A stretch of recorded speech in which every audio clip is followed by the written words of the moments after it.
Hi, I'm Emma Thompson, and this is the story of how an abandoned farm turned me from the family disappointment into someone my greedy relatives couldn't ignore. Sometimes the greatest treasures are hidden in the places others consider worthless. I still remember the day of the will reading like it was yesterday. The mahogany-paneled law office felt suffocating as our family lawyer, Mr. Harrison, adjusted his glasses and began reading my parents' final wishes. The tragic car accident that took both of them had left a $50 million fortune to be divided between my sister Sarah and me. Or so I thought. To our beloved daughter Sarah, Mr. Harrison read, "We leave our investment portfolio, the family mansion, and all liquid assets." Sarah's perfectly lipsticked mouth curved into a triumphant smile. To Emma, he continued, his voice softening slightly, "We leave Grandpa Thompson's old farm property in Montana." The room fell silent. Then Sarah's laughter shattered it. "A farm?" she sneered, her designer bracelet jingling as she waved dismissively. "Oh, this is perfect." Little Emma always did prefer playing in the dirt to attending charity galas. I sat there, stunned. The 200-acre farm had been abandoned for 20 years, ever since Grandpa passed away. Dad had always called it worthless, refusing to even visit it. Now it was my only inheritance. "There must be some mistake," my Aunt Patricia interjected, her face pinched with concern that wasn't for me. Richard and Margaret would never leave their daughter with just dirt. Mr. Harrison shook his head. "The will is quite clear. The farm, including all structures and contents, belongs to Emma." Sarah stood up, smoothing her channel dress. "Well, sis, enjoy your barns and chickens. I've got a portfolio to manage." She paused at the door, her smile cruel. "Don't worry, if you need a loan, I'm sure we can work something out. After all, what's family for?" I left the law office that day with a single manila envelope containing the farm's deed and keys. 20 years of dust coated everything when I arrived at the property the next day. The main house was a weathered 2-story structure that had seen better days, but it was the massive old barn that caught my attention. Grandpa Thompson had been an odd man, brilliant but eccentric.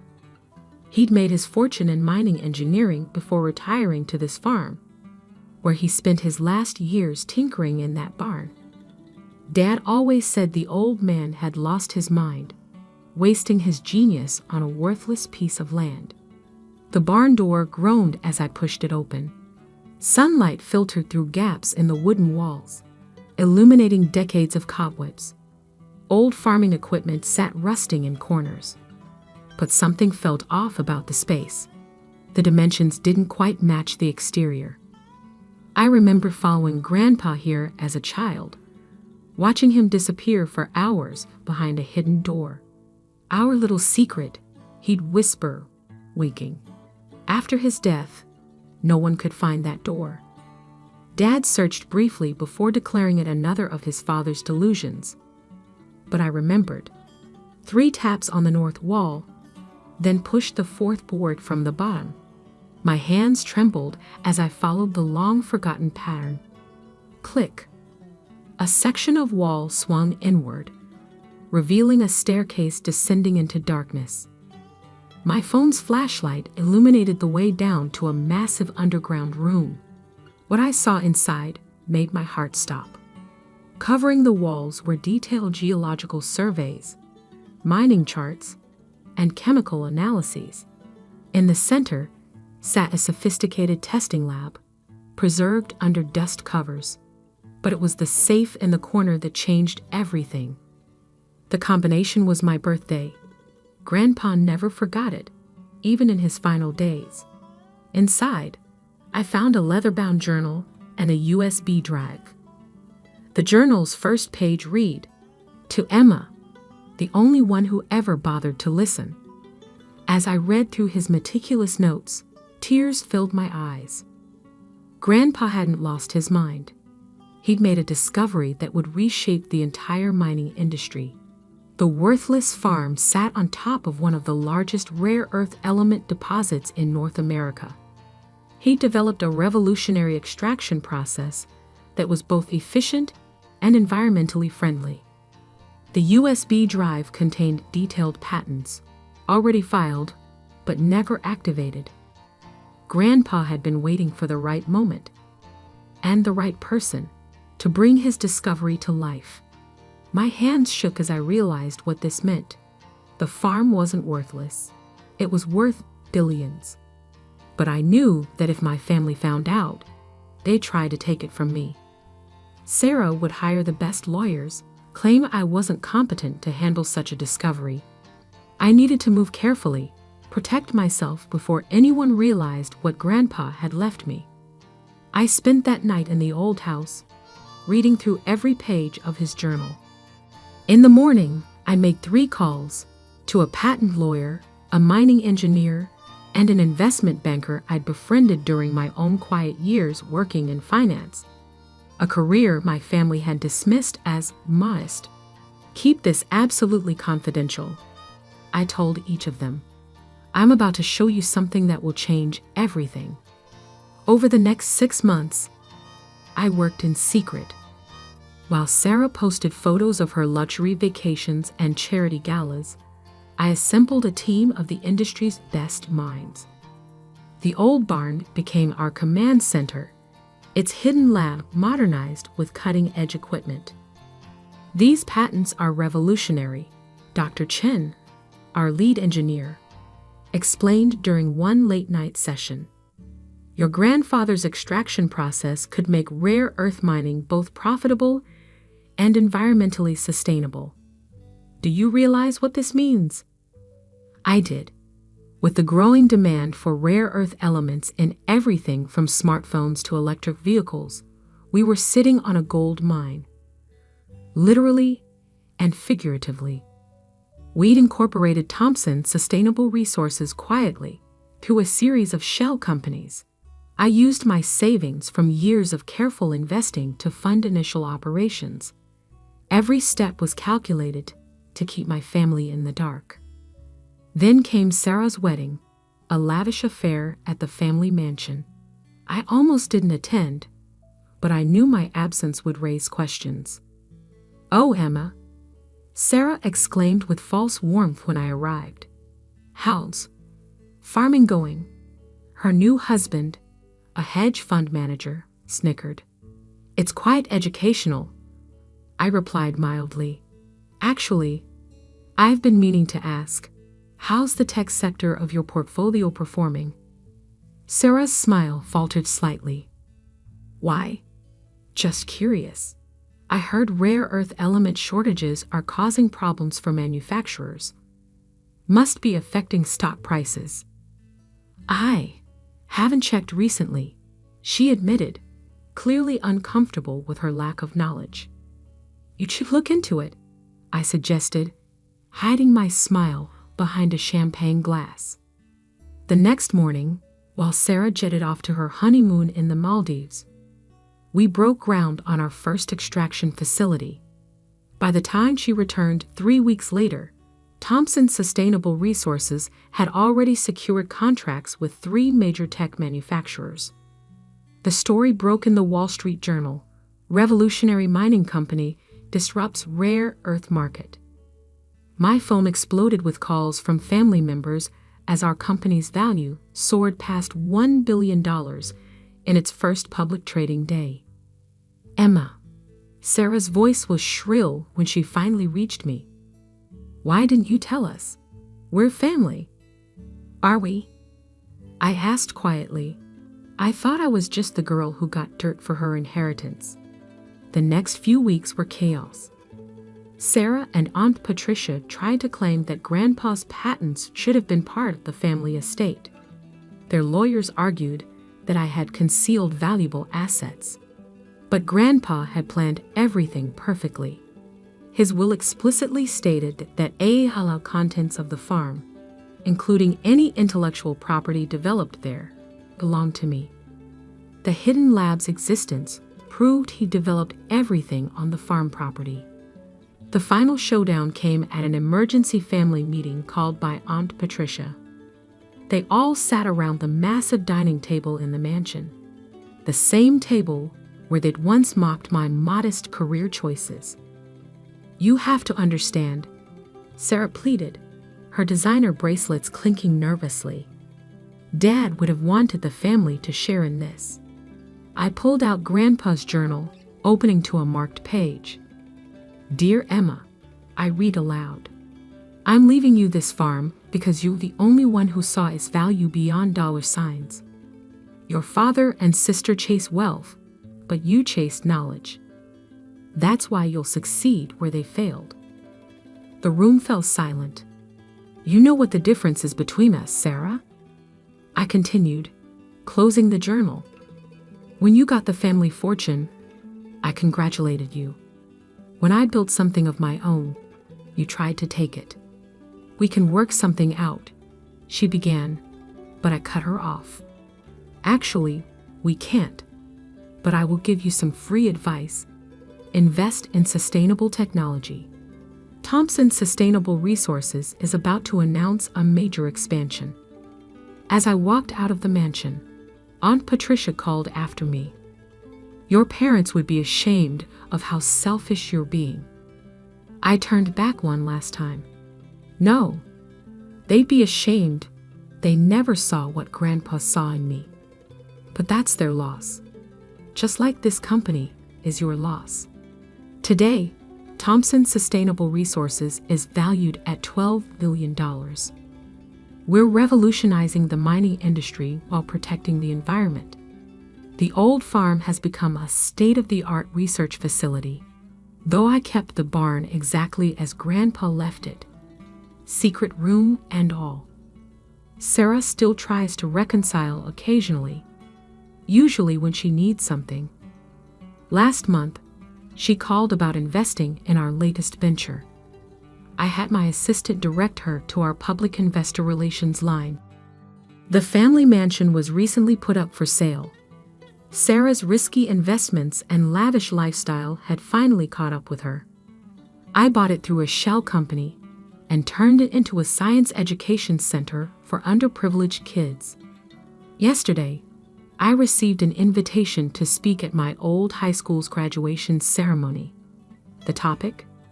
Finding value in unexpected places. I accepted immediately, already planning my speech. After all, sometimes the greatest fortune isn't what you're given, but what you discover when everyone else has stopped looking.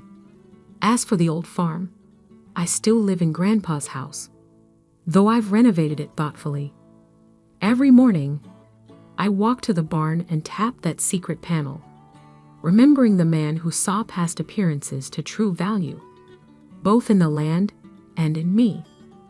They say success is the best revenge, but I've learned it's not about revenge at all. It's about proving that true worth isn't in what you inherit, but in what you create. And sometimes, the most valuable inheritance isn't money. It's the wisdom to see what others miss. The day of my grandmother's funeral was the day I discovered everything I knew about my family was a lie. I stood at the back of the crowded church, watching my siblings parade their grief like contestants in a reality show. Madison, the eldest, dabbed at perfectly made-up eyes with a monogrammed handkerchief. William, always the dramatic one, had his arm around our mother, both of them dressed in designer mourning wear that probably cost more than my monthly rent. My name is Emma, and I was the family disappointment, the one who chose to become a history professor instead of joining the family's investment firm. The one who preferred dusty archives to shareholder meetings. The one who spent every Sunday afternoon having tea with Grandma Eleanor while the rest of the family networked at country club brunches. At least try to look appropriately sad. Madison hissed as she passed me. "This is grandmother's funeral, not one of your library sessions." I ignored her, my hand instinctively touching the old key in my pocket. Grandma had given it to me during our last tea together, just 3 weeks ago. "Keep this safe, dear," she'd said, her blue eyes sharp despite her failing health. "When the time comes, you'll know what to do with it." I hadn't understood then, but Grandma Eleanor never did anything without a reason. The service was exactly what you'd expect for the matriarch of the Wellington family. Elaborate floral arrangements, string quartet, eulogies that spoke more about the family's success than the woman herself. I sat through it all, remembering instead our quiet conversations over Earl Grey tea, her stories about the family's history, the way her eyes would twinkle when she said, "There's always more to the story, Emma. You just have to know where to look." After the service, the family gathered at Thornfield Manor, the Wellington estate that had been in our family for generations. While everyone else headed to the main house for the reception, I slipped away to Grandma's private study in the east wing. The room was exactly as she'd left it, walls lined with leather-bound books, her antique desk positioned to catch the afternoon light, and the old grandfather clock that never quite kept the right time. Everything preserved like a museum exhibit. My siblings had always dismissed this room as Grandma's elderly eccentricity. They never understood why she spent so much time here, preferring it to the mansion's more luxurious spaces. "Such a waste," William had once said. "All these dusty old books when she could be enjoying the conservatory." But I knew better. This room was Grandma's sanctuary, where she kept her most treasured possessions. And now I had a key that clearly belonged to something in here. I started with her desk, trying each drawer, but the key didn't fit. The cabinets along the walls? No. The antique writing box? Still no. I was about to give up when my eyes fell on the grandfather clock. It had always been peculiar, ornate but somehow off, like a beautiful painting hanging slightly crooked. Grandma insisted on keeping it even though it never showed the correct time. I approached it carefully, examining its carved surface. There, hidden behind one of the decorative scrolls, was a keyhole. My heart pounding, I inserted the key. It fit perfectly. The clock's face swung open like a door, revealing a hidden compartment. Inside was a single envelope, yellowed with age, addressed in Grandma's elegant handwriting, to be opened upon my death, for Emma's eyes only. "What are you doing in here?" I spun around to find Madison standing in the doorway, her perfect makeup now slightly smeared from performative tears. "The reception is in the main house," she said, her eyes narrowing as she spotted the envelope in my hands. "What's that?" I quickly tucked the envelope into my jacket. Nothing important. Just some old papers Grandma wanted me to have. Madison's eyes glittered with sudden interest. "Papers? What kind of papers?" Like I said, nothing important. Just some research materials. She stepped into the room, her heels clicking on the hardwood floor. "Everything in this house is family property now. You can't just take things without everyone's agreement." "Actually," I said, standing my ground, "Grandma gave me specific instructions about her study."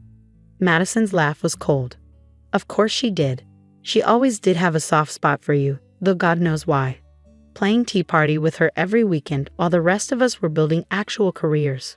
I thought of all the Sunday afternoons I'd spent in this room, listening to Grandma's stories while Madison and William chased money and status.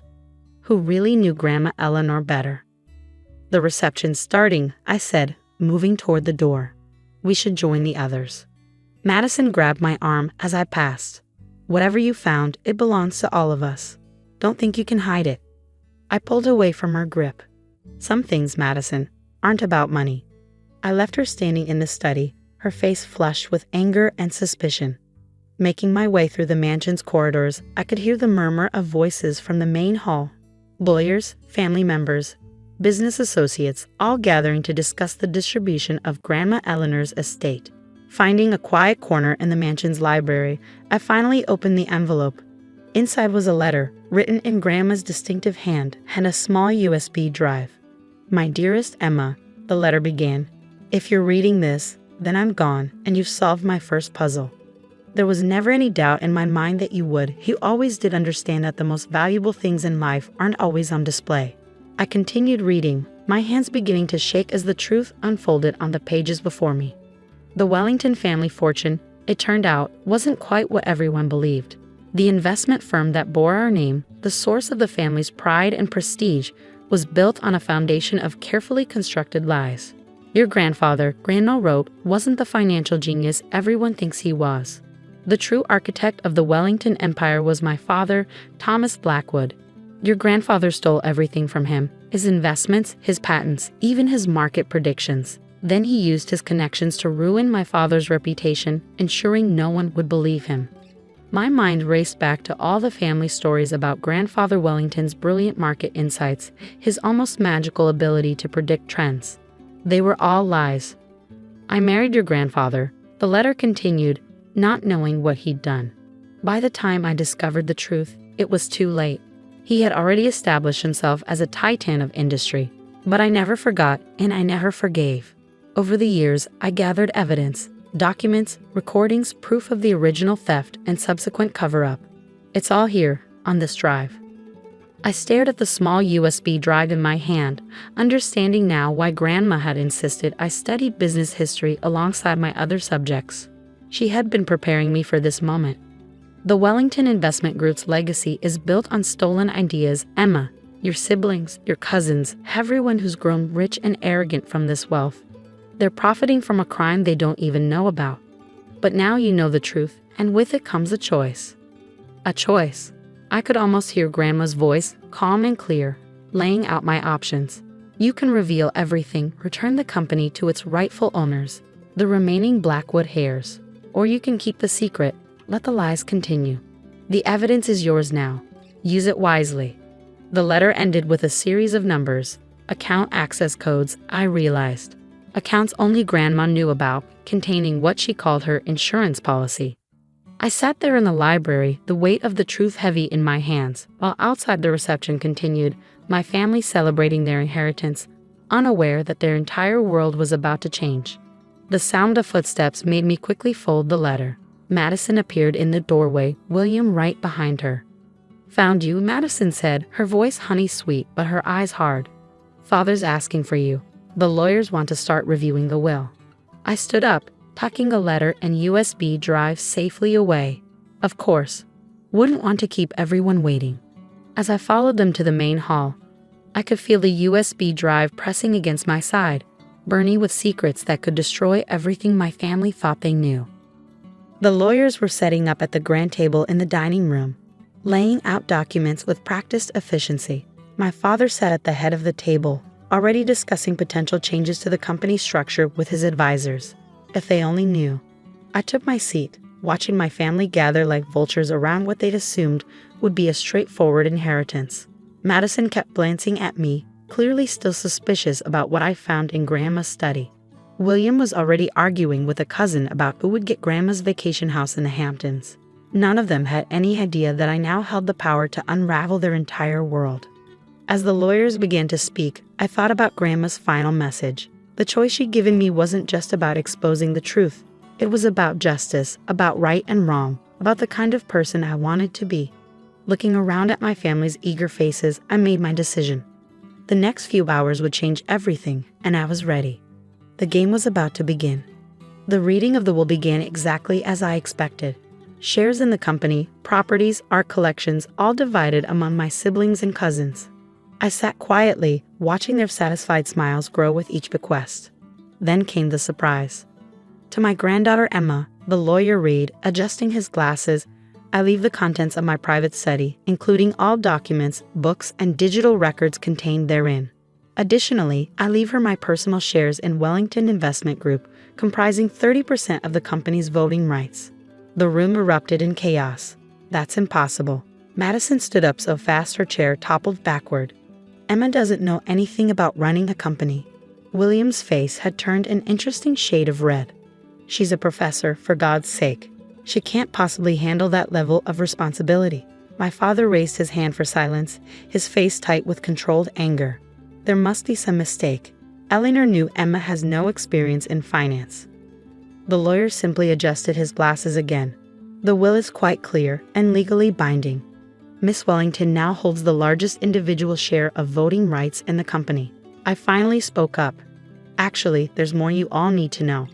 Every head turned toward me. I pulled out my laptop, inserted the USB drive, and connected it to the room's projection system. The screen filled with scanned documents from the 1960s, contracts, patents, and handwritten market analyses. These belong to Thomas Blackwood, I said, my voice steady. Our great-grandfather on Grandma's side. My father's face went pale. Where did you get those? Grandma kept them. Along with this, I played a video file, an old man, Thomas Blackwood himself, recording his testimony about how Charles Wellington had stolen his life's work. The silence in the room was deafening. It's all here, I continued. Proof that grandfather stole everything that built this company. The investments, the patents, even his famous market prediction system. It was all created by Thomas Blackwood. Madison laughed, but it sounded hollow. This is ridiculous.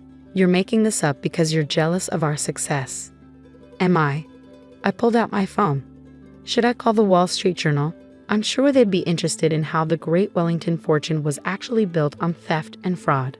You wouldn't dare, William hissed. You destroy the family. I met his eyes. No, William, grandfather did that when he stole another man's life work. We've just been living in the aftermath. My father stood up slowly, his face ashen. What do you want, Emma? It was the first time in years he asked my opinion about anything. I want changes, I said. Major ones. Over the next 2 hours, I laid out my terms. The company would establish a foundation in Thomas Blackwood's name, dedicated to supporting innovative financial research. A significant portion of our profits would go to scholarships for underprivileged students interested in business and economics. And, I added, watching my siblings squirm, the company's internal culture needs to change. No more promoting people based on family connections. No more looking down on employees who didn't come from money. You'll ruin us, Madison protested weakly. No, I corrected her. I'll make us better. More ethical. More like what Grandma wanted us to be. My father had been silent for a long time, staring at the documents on screen. Finally, he spoke. Eleanor knew about this all along. Yes. She spent years gathering evidence, waiting for the right time, the right person to reveal it to. And she chose you. He didn't say it like an accusation, but like he was finally understanding something. She chose me because I was the only one who cared about more than money, I said quietly. The only one who spent time with her, listening to her stories, learning about our real family history. William leaned forward. If this gets out, our reputation will survive, I cut him off. If we make these changes voluntarily, we can control the narrative. We can be the generation that corrected a historical wrong. Or, I gestured at my laptop, I can let the media tell the story their way. The negotiations lasted well into the night. Lawyers were called, documents were drafted, and promises were made. By morning, I had legally binding agreements for everything I demanded. 1 week later, the Wellington Investment Group announced its new charitable foundation. The business press praised our commitment to ethical investing and educational initiatives. Our stock actually went up. Madison and William took longer to accept the new reality, but eventually they had to acknowledge that my wasteful interest in history had saved the family from public scandal. 6 months after the funeral, I sat in Grandma's study, my study now, looking through her old photographs. I found one of her with her father, Thomas Blackwood, both of them smiling at the camera. You planned this all along, didn't you? I said to her picture. Waited until you found someone who would use the truth to make things better, not just for revenge. The grandfather clock, still keeping its own peculiar time, chimed in response. A knock at the door interrupted my thoughts. It was my father. The board meeting's about to start, he said. We're discussing the first round of scholarship recipients. I smiled, gathering my papers. How many applications did we get? Over 1,000, he paused. You know, your grandmother once told me I was foolish to discourage your interest in history. She said understanding the past was crucial to building a better future. I didn't understand what she meant until now. As we walked to the meeting, I thought about how much had changed. The company was thriving, but differently now, success measured not just in profits, but in lives improved and opportunities created.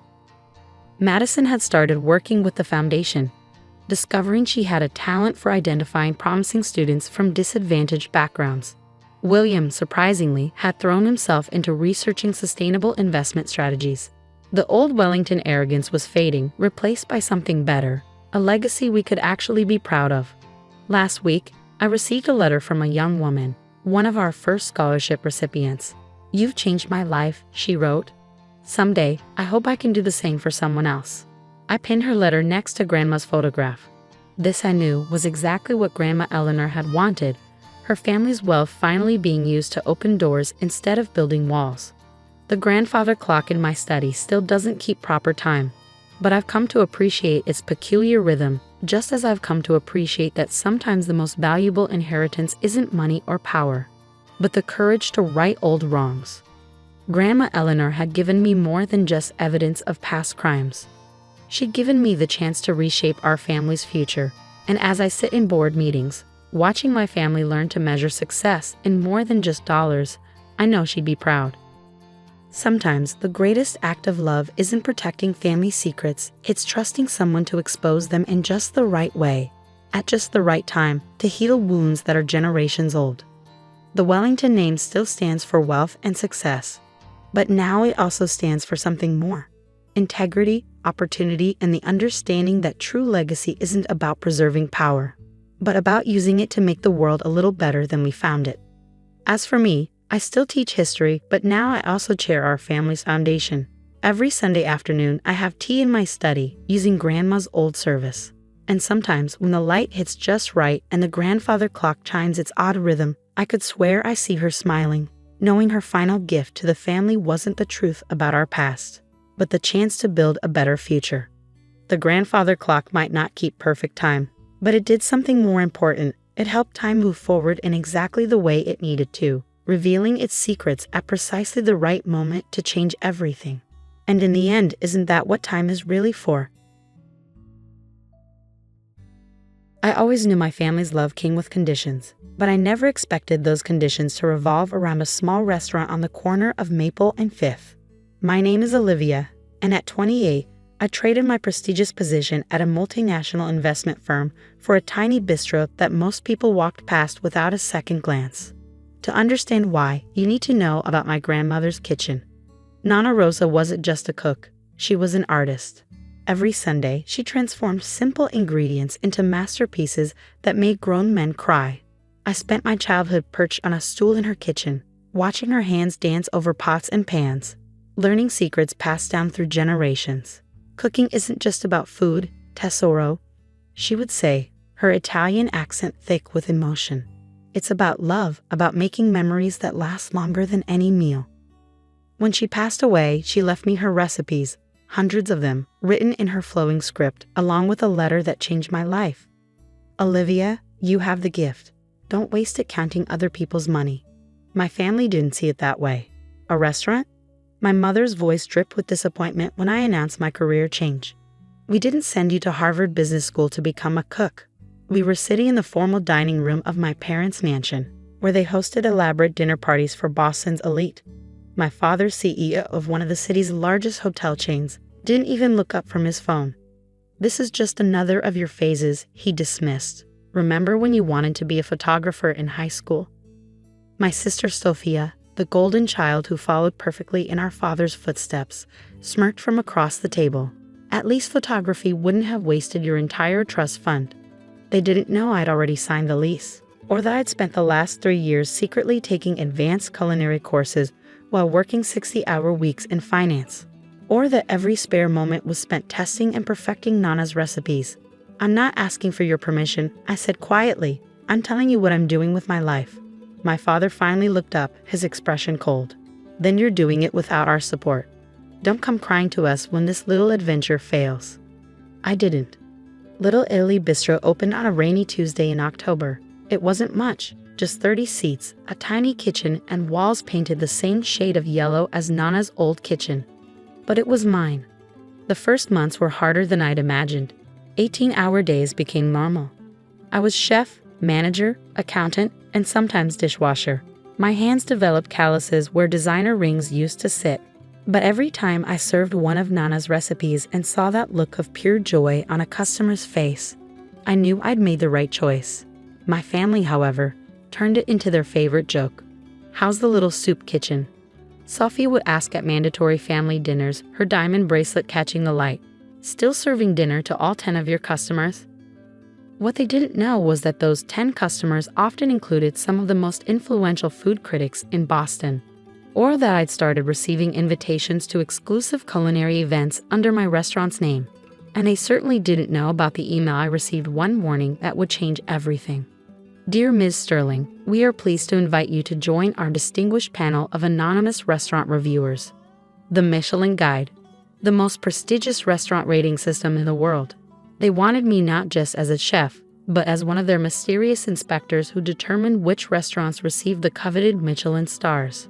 It was an honor few received, and one that required absolute secrecy. I would need to maintain my own restaurant as a cover while traveling to review other establishments. My reviews would help determine the fate of restaurants around the country. I accepted immediately. The timing couldn't have been better.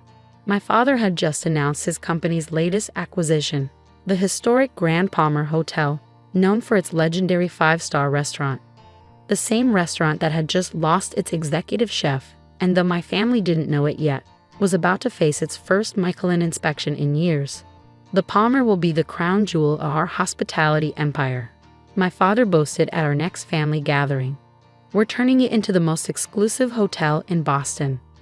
Sophia, recently promoted to VP of Operations, couldn't resist taking a dig. You should come see it, Olivia.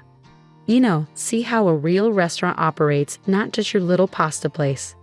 I smiled and said nothing, thinking about the Michelin credentials hidden in my apartment. I'd already received my assignment, a full evaluation of the Palmer's restaurant, which was struggling to maintain its reputation after its famous chef's departure. What my family didn't realize was that their precious hotel's future now partially rested in my hands. One bad review from a Michelin inspector could devastate their plans for the Palmer. But I had no intention of letting my personal feelings affect my professional judgment. I would review their restaurant with the same exacting standards I applied everywhere else.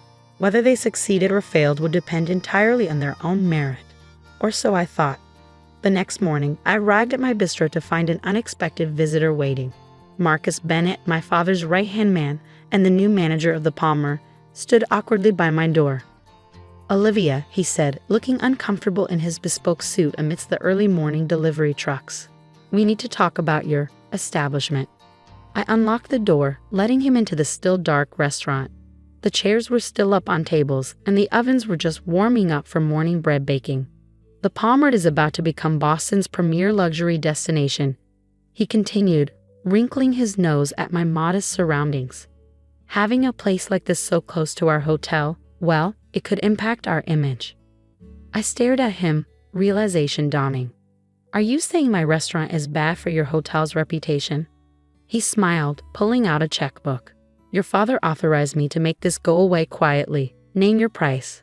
My hands shook with anger as I started my morning routine, ignoring his checkbook. My restaurant isn't for sale. Don't be difficult, Olivia. This is a good area for development. Your father's company will probably buy the whole block eventually. Why not get ahead of the inevitable? I thought of Nana's recipes, of the customers who'd become like family, of the dreams I built in this tiny space. Get out. Your father thought you might be emotional about this. Marcus sighed, tucking away his checkbook. Just remember, we tried to be nice about it.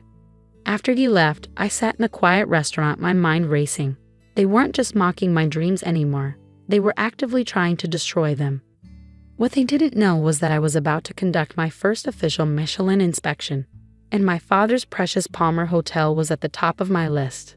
The real question was, would I be able to separate my professional integrity from my personal hurt? Because in 1 week, I would walk into their hotel not as the disappointment daughter with a failing restaurant, but as one of the most feared and respected critics in the culinary world, and they wouldn't know until it was too late. The morning of my inspection at the Palmer arrived with a series of threatening emails from my father's lawyers. They cited health code violations that didn't exist and zoning issues they'd fabricated. I archived them all, straightened my blazer, and prepared for my first official review. The Palmer's restaurant, Le Salon, had built its reputation on French cuisine and old-world glamour. As I walked through its ornate doors, I noticed how desperately it clung to faded glory. Heavy curtains couldn't hide worn carpets, and elaborate flower arrangements didn't mask the slight staleness in the air. "Good evening, madam," the maitre d' greeted me with practiced sophistication. "Do you have a reservation?" "Table for one," I replied, using the name in my Michelin credentials. "Under Collins."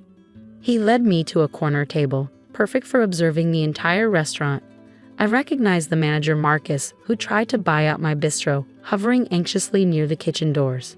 My sister Sophia sat at a prominent table, entertaining important clients. Neither of them gave me a second glance. The power of anonymity was remarkable.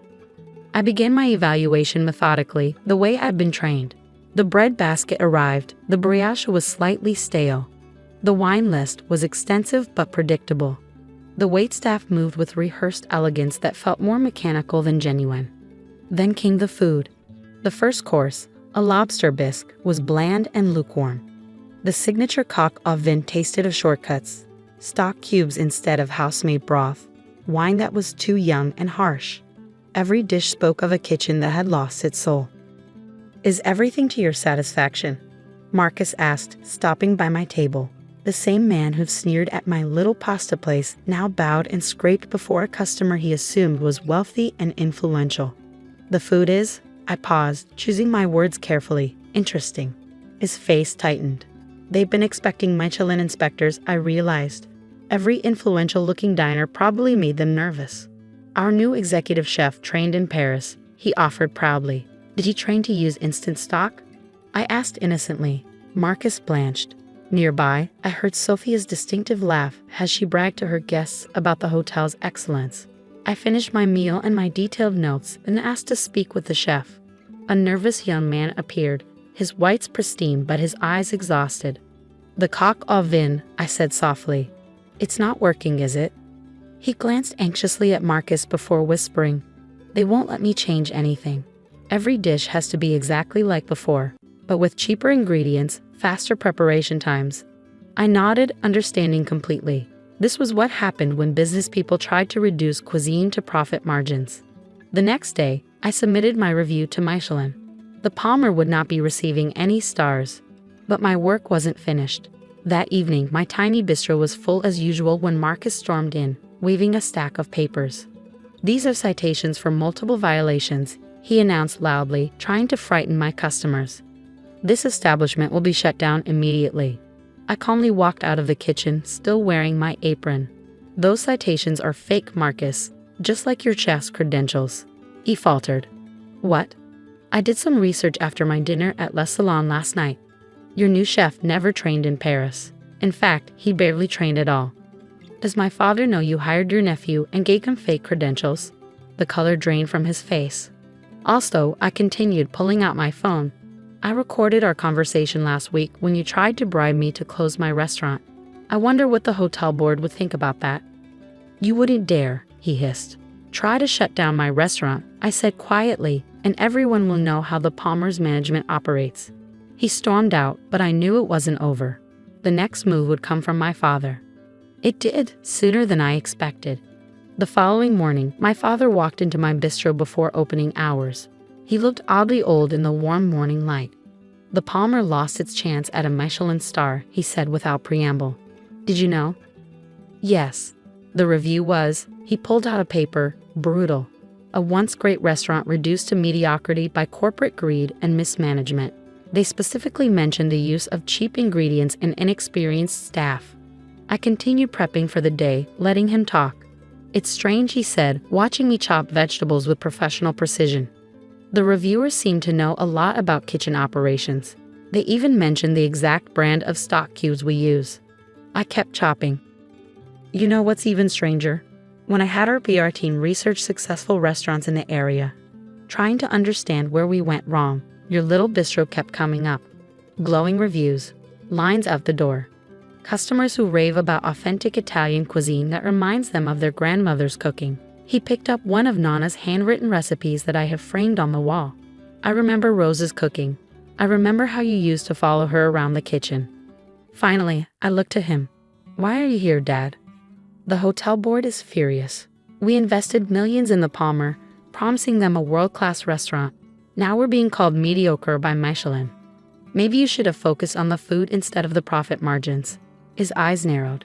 "We need to fix this. Fast.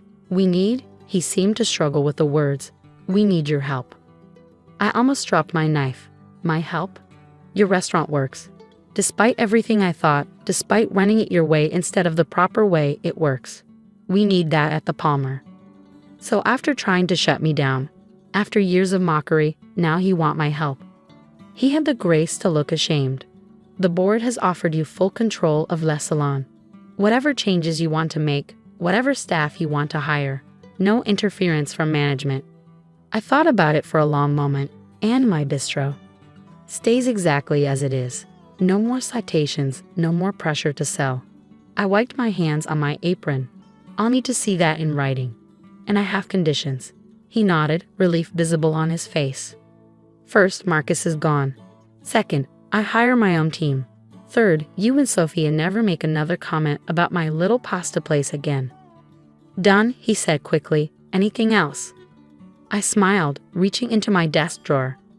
I pulled out my Michelin inspector credentials and placed them on the counter. His eyes widened as understanding dawned.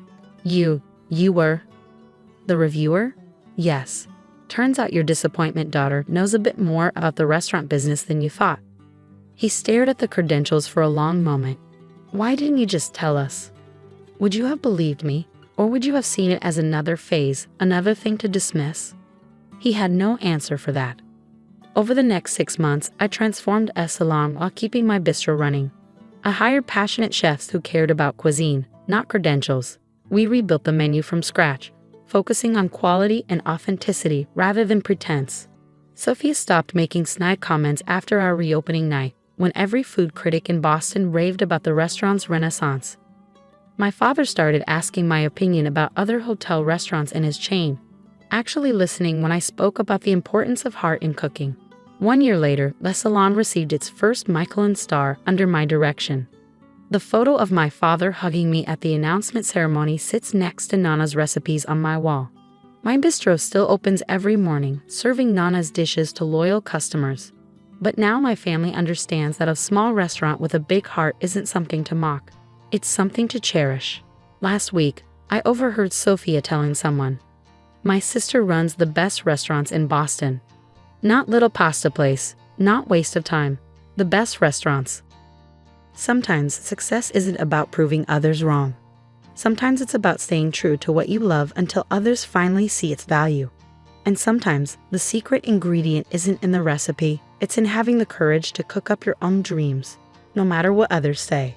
As for being a Michelin inspector, I still do it occasionally, reviewing restaurants across the country. But my favorite reviews are still the ones I write about small, passionate places that remind me of where I started. Because every great restaurant, like every great dream, starts with someone who believes in it when no one else will. My name is Sarah Mitchell, and for 7 years, I let my family believe I was nothing more than a janitor at Horizon Tech, one of Boston's fastest-growing technology companies. The truth? I was building a $50 million empire right under their noses. The story begins at another dreaded family gathering. My cousin Olivia's engagement party at the prestigious Boston Harbor Hotel. I adjusted my simple dress, bought on clearance to maintain my carefully crafted image of struggling to make ends meet. Around me, success practically dripped from the walls. Doctors, lawyers, executives, all sharing the same last name. All looking down at the family's greatest disappointment. "Sarah, there you are." My Aunt Margaret's voice cut through the crowd, dripping with false sympathy. "We were just talking about everyone's achievements this year. Thomas made partner at his law firm. Olivia's running the marketing department at Goldman Sachs. And Catherine just bought her second vacation home in the Hamptons." She paused, her eyes scanning my clearance rack dress and scuffed shoes. "And you're still cleaning offices, right, dear?" I took a sip of my cheap champagne, forcing myself not to react. If only she knew that the office I cleaned was my own $2 million penthouse office suite, where I ran Vision Tech Solutions, one of the most innovative software companies in the country. Yes, Aunt Margaret. Still cleaning offices at Horizon Tech. "Oh, honey," she patted my arm with practiced condescension. "Have you thought about going back to school? I'm sure we could all pitch in to help you get a real career." Behind her, my cousins barely concealed their smirks.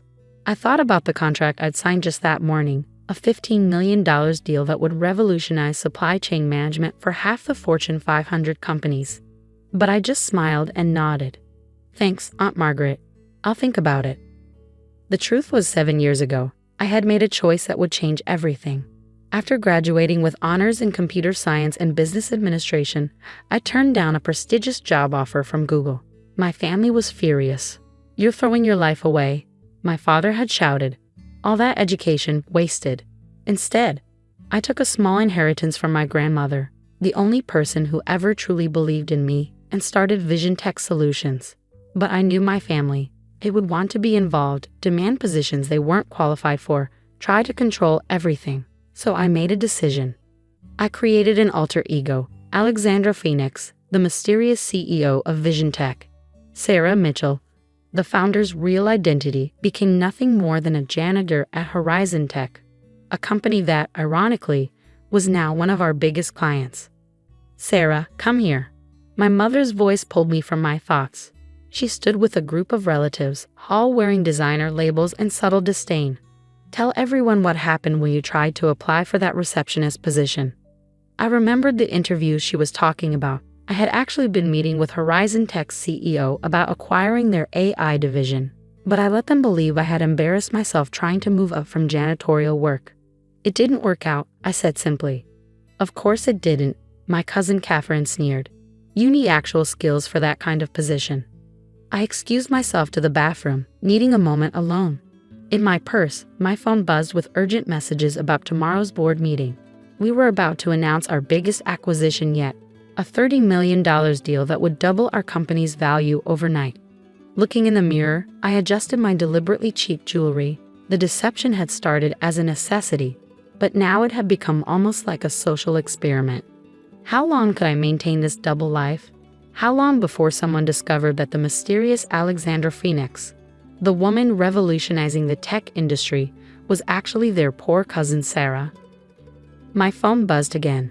This time it was Marcus, my VP of operations. "Sarah, we need your sign-off on the final acquisition papers. The press release is ready for tomorrow." I texted back quickly. "I'll review everything tonight. Make sure the Forbes photographer is confirmed for the cover shoot." Yes, tomorrow Forbes magazine would announce Vision Tech's latest acquisition, complete with my first ever public photo as CEO. My family's carefully maintained illusions about me were about to shatter spectacularly. Returning to the party, I found my father in deep conversation with Uncle Robert about investments. "The tech sector is booming," Uncle Robert boasted. "My portfolio manager says this company Vision Tech is the one to watch. Their CEO, Alexandra Phoenix, is apparently a genius. Complete recluse though, nobody knows much about her." I hid in a smile behind my champagne glass. If only they knew that the mysterious Alexandra Phoenix was standing right here, in her $50 clearance dress, being pitied by the entire family. Speaking of work, my mother cut in. "Sarah, honey, isn't it time you started looking for something more ambitious? I heard Walmart is hiring store managers." The room erupted in poorly concealed laughter. I thought about the 300 employees who worked for me, the revolutionary software we were developing, the millions in revenue we generated monthly. "I like my job, Mom," I said quietly. "It pays the bills." "Barely," my sister Jane coughed. "Look at your clothes, your car. Don't you want more from life?" "More?" I thought about my penthouse apartment, my vacation home in the Maldives, the private jet I used for business trips. But out loud, I just shrugged. "Some people are meant for success," Aunt Margaret said, patting my hand again. "Others, well, we can't all be achievers, can we?"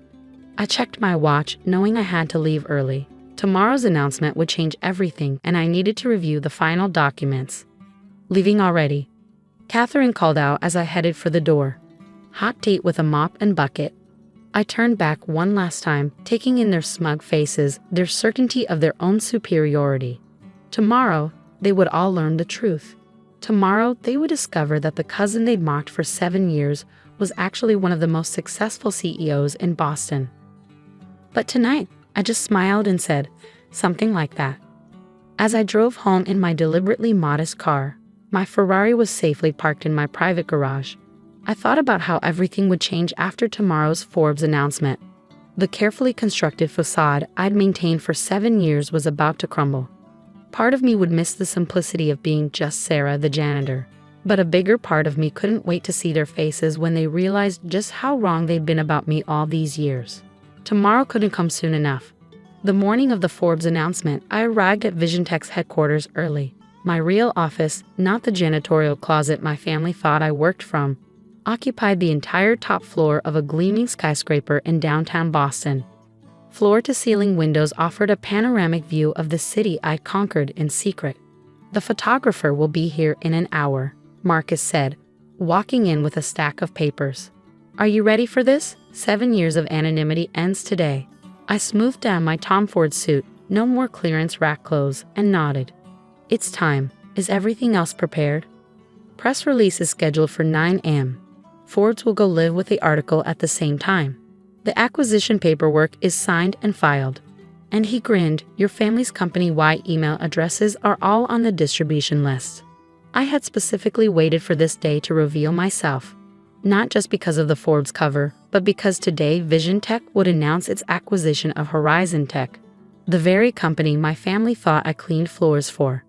The irony was almost poetic. The Forbes photo shoot went smoothly. I chose to be photographed at my desk, the Boston skyline behind me, looking every inch the successful CEO I truly was. No more hiding, no more pretending. At exactly 9 a.m., the news broke. Tech's mysterious bio in AIR. Meet Alexandra Phoenix, the real Sarah Mitchell. My phone immediately exploded with notifications. First came the industry reactions, other CEOs, investors, and business journalists all expressing shock that the reclusive Alexandra Phoenix was actually a 32-year-old woman who built her empire in complete secrecy. Then came the family messages. "Aunt Margaret, Sarah, please tell me this is some kind of joke. Catherine, this can't be real. You are Alexandra Phoenix? Mom, call me immediately. Dad, why didn't you tell us?" I ignored them all. Instead, I watched the numbers roll in as VisionTech's stock price soared on the acquisition news. By 10 a.m., my net worth had increased by another $20 million. The office door burst open. Jane, my sister, stood there looking like she'd seen a ghost. She must have rushed over from her law firm 10 blocks away. "How?" she demanded, her designer handbag clutched like a shield. "How is this possible?" I leaned back in my chair, enjoying the role reversal. "Can I help you? Do you have an appointment?" "An appointment? I'm your sister." "Oh," I raised an eyebrow. I thought I was just the family disappointment who couldn't even get a receptionist job. She flushed red. "That's not, we didn't." "Security," I pressed the intercom. "Please escort my sister out. She doesn't have an appointment." As security led her away, I heard her yell, "Mom and Dad are devastated. How could you lie to us for 7 years?" The day continued in a blur of press interviews, congratulatory calls, and more angry messages from family members.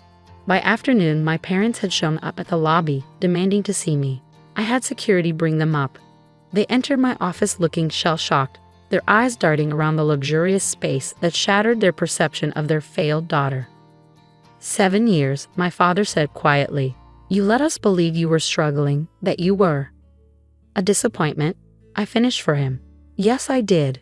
And you all believed it so easily, didn't you?" My mother sank into one of the visitor chairs. "But why? Why didn't you tell us? We're family." I stood up, walking to the window. "Do you remember what happened when I turned down the Google job? You told everyone I was throwing my life away. You ridiculed my decision to start my own company. We were worried about you," my father protested. "No," I turned to face them. "You were worried about appearances, about what the family would think. So I decided to show you exactly what appearances are worth." "But the deception," my mother began, "was necessary." I cut in. "Look at Cousin Thomas. When he started his law firm, the entire family demanded jobs, investments, favors. Look at Olivia's marketing agency. Half the employees are unqualified relatives. I built this company on merit, not blood ties." My father's face hardened. "So what now? You've had your revenge, humiliated the entire family." "Revenge?" I laughed. "This was never about revenge. This was about building something extraordinary without interference. And I succeeded." Just then, my phone buzzed. The stock had risen another 15%. "Now," I said, sitting back down, "I have a board meeting to prepare for. Unless you'd like to schedule an actual appointment, I'll have security show you out." They left in silence, but I knew this wasn't over. The family messages continued pouring in, shifting from anger to attempts at reconciliation, all transparently motivated by my newly public success. "Aunt Margaret, darling, I always knew you were special. Remember how I offered to help with school?" "Catherine, cuz, let's do lunch. I have some amazing investment opportunities to discuss." "Uncle Robert, your old uncle could use some help with his portfolio." I archived them all without responding. 7 years of condescension couldn't be erased by a single day of revelations. A week later, I received an invitation to a family dinner to celebrate Sarah's success, the card read. I thought about declining, but curiosity won out. I arrived in my Ferrari wearing clothes that cost more than a monthly mortgages. The contrast from the last family gathering couldn't have been more stark. Instead of pitying looks and condescension, I was greeted with fawning attention and desperate attempts to discuss business opportunities. "Sarah," Aunt Margaret rushed forward, arms open. "You look wonderful. I was just telling everyone how I always believed in you." "Really?" I smiled coldly. "Is that why you told the entire country club I was an embarrassment to the family name?" She faltered. I never. 3 months ago." I continued. "You suggested I apply for a janitorial position at your country club because, and I quote, 'at least it's honest work.'" The room grew uncomfortably quiet. Catherine approached next, all previous smugness replaced with artificial warmth. "Sarah, I've been thinking about your incredible journey. Have you considered investing in my new startup?" "Actually," I replied, "I have considered it. Just like I've considered every mocking comment, every dismissive gesture, and every time you made me feel small. The answer is no." My mother tried to salvage the situation. "Sarah, honey, we're all so proud of you now." "Now?" I raised an eyebrow. "That's the problem, isn't it?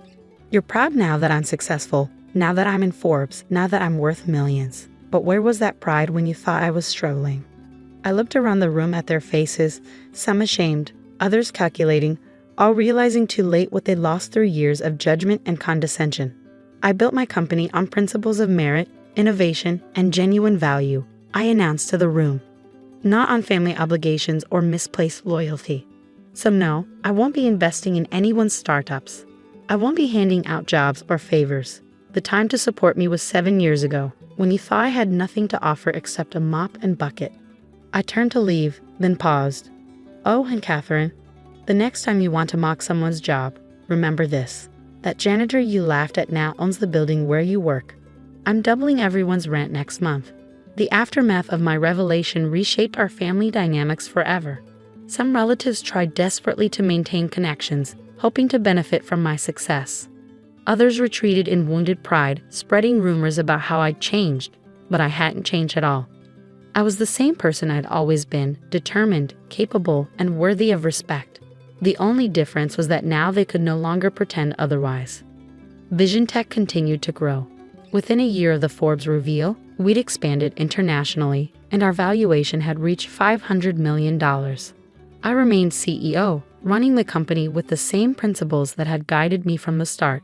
Every now and then, I drive past my family members in my Ferrari, watching them recognize too late that success isn't about appearances or family names. It's about vision, determination, and the courage to build something extraordinary, even if you have to do it in secret.